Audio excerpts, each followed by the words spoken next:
professor of chemistry, and he's a very senior professor of the University of California, and he teaches pre-medical and medical and dental students physical chemistry, that is both organic and inorganic chemistry. But he also has a passion for giving value-based talks to students. He's very interested in some of the spiritual aspects, brings his students to Amma's ashram. And we thought that it might be interesting for you to hear the perspective of a scientist in matters of the spirit.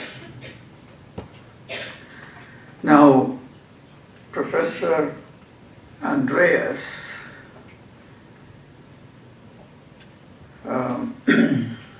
did his PhD in inorganic chemistry from the University of Michigan at Ann Arbor, and then his MS, which is Master of Science in Organic Chemistry from the US in Iowa. And he did his bachelor's degree in chemistry from Greece. As the name suggests, he is of Greek origin. He worked at the University of Crete in Greece before moving to the US. He worked for a while at the Lawrence Liverpool National Laboratory, which is a very, very famous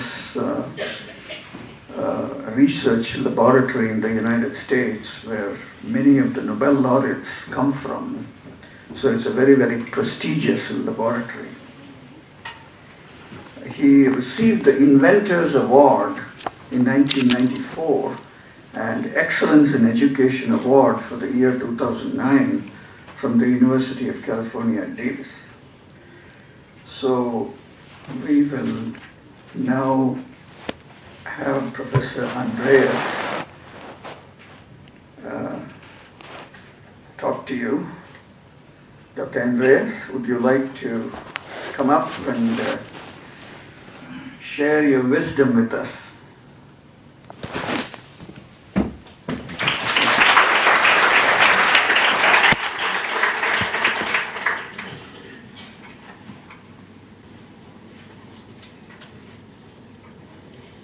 Hello to everybody. I'm very thankful to your director, Dr. Prem, who gave me the opportunity to share some thoughts with you. These thoughts I have been sharing with my students at the University of California in Davis from 2005.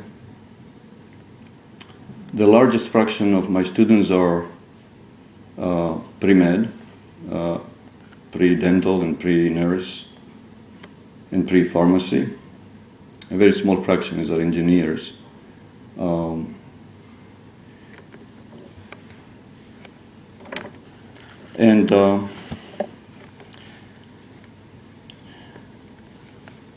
There are a few things that I would like to touch that I have to do with specifically medical students and medical doctors after you graduate.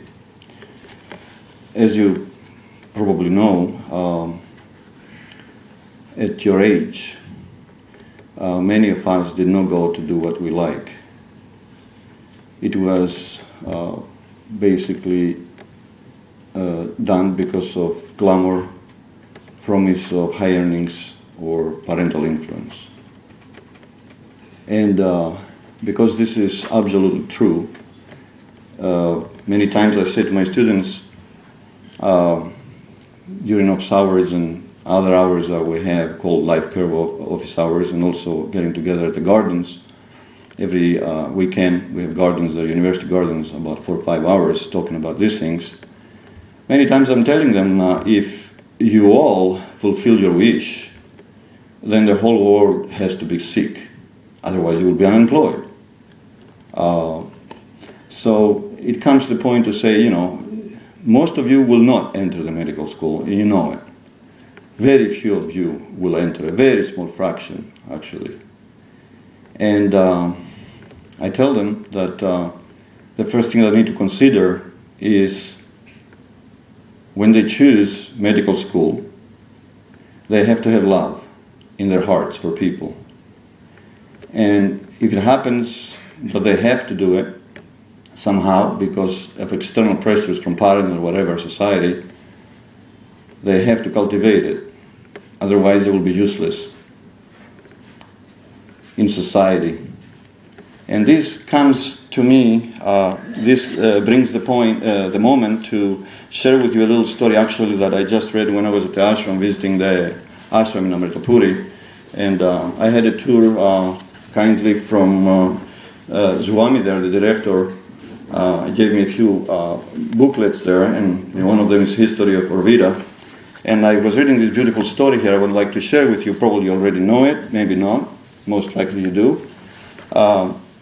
It goes like once two young men approached Nagarjuna. I don't know if I pronounced it correct. It looks like to be some sage, medical sage or something like that, in the hope that they would be chosen as his disciples. So how many people do know this story, so I don't have to repeat things? Let me see your hands. How many know this story? Nagarjuna said that he needed to test them before initiation to become medical doctors. How many people know this story? Let me see your hands. Okay, well, maybe I don't pronounce his name correctly, or maybe you don't know about it. We'll see. So he instructed them to go home and prepare a sophisticated formulation as per the directions given by him. He told them that he would decide whether they were worthy of his discipleship based on the results of this test.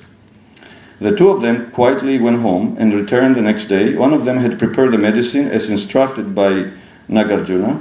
The other person came empty-handed. Nagarjuna first examined the medicine prepared by the first young man and nodded his head in approval. This person had done a good job indeed. He then turned to the young man who had come empty-handed and asked, "What happened to you? Why did you not make the medicine as I had instructed?" He replied, "Sir, as I was walking back home, I found an old and sick man beside the road, pleading for help and assistance.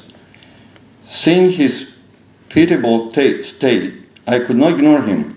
I stayed back to help him and nurse him. Hence, I could not make the medicine." Nagarjuna realized that the other young man had also seen this old man, but went past him in his hurry to make the medicine and please Nagarjuna. In a moment, Nagarjuna remarked, "You are my disciple, the one who helped the old man, because healing is primarily compassion."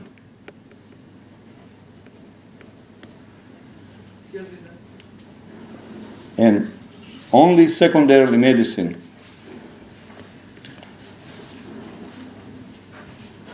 Because healing is primarily compassion and only secondarily medicine. It is not as challenging to impart the skill of curing as it is to nurture the virtue of caring.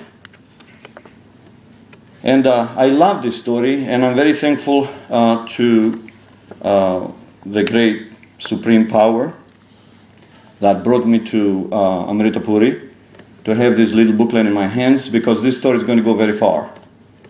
I have every quarter about 1,000 students, new students every time, and I'm going to make sure that every quarter, every one of them will know this story, especially because they are of medical sciences, most of them. So if that compassion is not there, hopefully it is time to cultivate it. And you are very fortunate. Perhaps at this point, you really do not know it. Most of us, when we have something excellent on our side, we take it for granted. We do not realize it. What you have 3 hours from here, and in fact, you don't have to be there physically. It's good to go often, but just reading the Awakened Children, Eternal Wisdom, these 11 volumes, that they are direct words of Amma, you could be the best ever doctors on the face of the earth by adapting her spirit. And that's not a statement, a light